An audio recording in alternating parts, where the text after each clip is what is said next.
Today we're looking at strange things you should know about Torrance, California before you move here.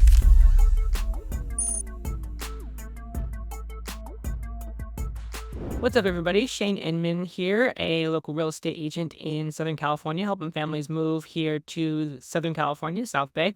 So today we're looking at some strange things particular to Torrance, California that you might want to know before moving here. And so the first thing it's a little bit unusual, at least it was to me when I first moved down here, is the amount of wild animals around, as far as coyotes and skunks and raccoons and opossums that are pretty prevalent in the area. And I just was a little surprised because in some areas of Torrance you're right up against the beach. Other areas it's tucked away suburban neighborhoods, so I just was not expecting to see coyotes particularly roaming free. And so it's not a big concern. I have seen skunks, coyotes, raccoons, possums all in Torrance out on runs in the middle of the night. I've run into all of those, so it's not particularly unusual, but it is something to be aware of, especially if you're someone that has a small dog. When I first moved to Torrance, I noticed signs of people's yards saying "Coyote, be aware, keep animals in at night."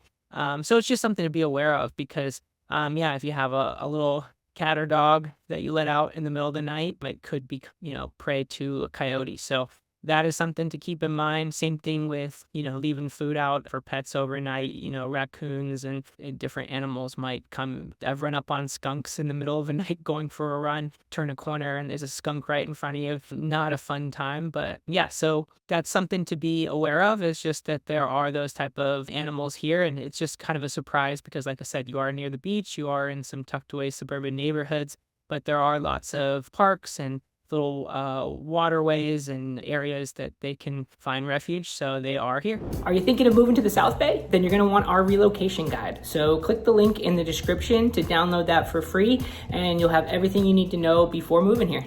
And the next thing is a little different about Torrance that you should be aware of is just the style of homes. A lot of the homes were built in the 50s and 60s, and they're smaller. So if you're somebody moving here looking for a big mansion from another state, or maybe not even considering a big mansion, but you're going to probably find more smaller homes that maybe 1,200 square feet, 1,500 square feet, 3-bedroom, maybe 1 bath. So if that is something in your priority in your search, just keep that in mind. It may be a little bit more difficult because you're going to have to find a home that has already been remodeled. If it's got its original footprint, it's probably going to be a little bit more closed off and smaller style of home. So that's just something a little bit unique, I think, to Torrance. And the next unusual thing to be aware of when moving to Torrance, and this isn't a bad or good, I mean, not that any of these are bad or good, it's a section of Torrance where they have the Christmas tree lights throughout the holiday season. If you're moving to that area and you're not someone that likes to put up Christmas tree lights, then that's probably not the right community section for you within Torrance. So there's a small section of Torrance where during the holidays, everyone puts up Christmas tree lights and big displays, and everybody gets out walking and driving and just goes down the Christmas tree light streets during the holidays. So if you're someone that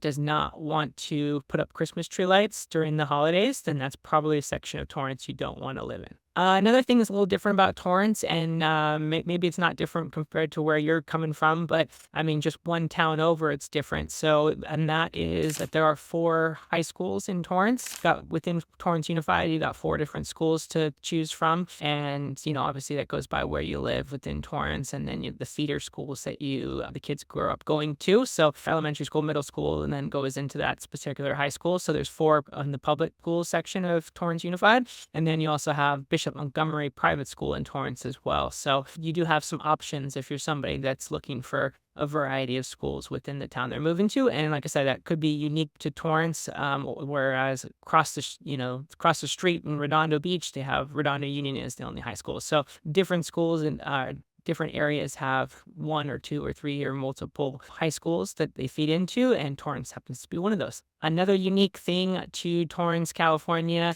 is the farmers market. So they have a farmers market at Wilson Park, and that happens twice a week. You can go over and get fresh produce, get food. There's different vendors set up for food and all kinds of things. So that's a cool thing to check out at Wilson Park in Torrance. So if you're somebody looking to move somewhere particular to what's happening and going on within the community, Torrance has a lot of different things going on throughout the year, and the farmers market just happens to be one of those. Hey guys, so as much as I love making these videos, what I really like even more is helping families move here. So if you are thinking of moving to the area, I would love to help you get started in your search, and my contact info is on the screen or down in the description down below. Feel free to reach out anytime, call, text, or email. Remember, it's never too early to get started in your home search.